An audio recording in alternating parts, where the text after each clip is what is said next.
ধর্মনগর বিধানসভা উপনির্বাচনকে ঘিরে বিজেপি প্রার্থী জহর চক্রবর্তীর সমর্থনে বাড়ি বাড়ি জনসংযোগে নামলেন রাজ্যের মন্ত্রী সুধাংশু দাস। ধর্মনগর বিধানসভা উপনির্বাচনকে ঘিরে জোরদার প্রচার শুরু করেছে বিজেপি। প্রার্থী জহর চক্রবর্তীর সমর্থনে বাড়ি বাড়ি জনসংযোগে নামলেন রাজ্যের মন্ত্রী সুধাংশু দাস। আসন্ন 56 নম্বর ধর্মনগর বিধানসভা উপনির্বাচনকে সামনে রেখে রাজনৈতিক তৎপরতা তুঙ্গে আজ ধর্মনগর মণ্ডলের মণ্ডপপাড়া 49 নম্বর বুথে বাড়ি বাড়ি জনসংযোগ করেন রাজ্যের মন্ত্রী সুধাংশু দাস। বিজেপি মনোনীত প্রার্থী জহর চক্রবর্তীর সমর্থনে এই প্রচারে সাধারণ মানুষের সারা চোখে পড়ার মতো বলে দাবি দলের। জহর চক্রবর্তী একজন সজ্জন ব্যক্তি, দীর্ঘদিন বাম বিরোধী আন্দোলনের সঙ্গে যুক্ত।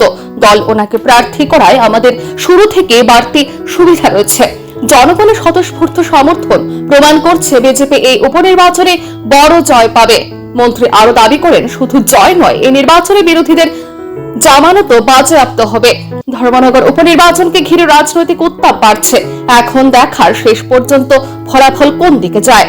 একটা অভূতপূর্ব সাড়া আমরা পাচ্ছি। ভারতীয় জনতা পার্টির এই বিধানসভা কেন্দ্রে যিনি আমাদের প্রার্থী জহর চক্রবর্তী অত্যন্ত সজ্জন ব্যক্তি, দীর্ঘদিনের ভারতীয় জনতা পার্টির পুরনো সৈনিক।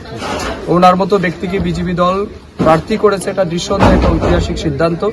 এবং আমরা বিভিন্ন জায়গায় গিয়ে যেটা অনুভব করছি, লক্ষ্য করছি, মানুষ স্বতঃস্ফূর্তভাবে এগিয়ে এসে আমাদের প্রার্থীকে সমর্থন করছেন।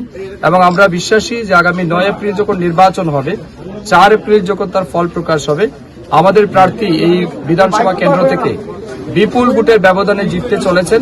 এবং আমি এটাও আশাবাদী যে বিরোধী রাজনৈতিক দলের জামানত বাজেয়াপ্ত হবে। বিরোধী তো বলছে ত্রিপুরা উন্নত হয়েছে না 8 বছরে, এইভাবে কি করবেন? দেখুন, বিরোধীরা কি বলছে এটা আমাদের শুনে লাভ নেই, কারণ বিরোধীদের দায়িত্ব হচ্ছে বিরোধিতা করা। এটা তাদের নৈতিক অধিকার, ডেমোক্রেটিক রাইটস, এটা তারা করবে।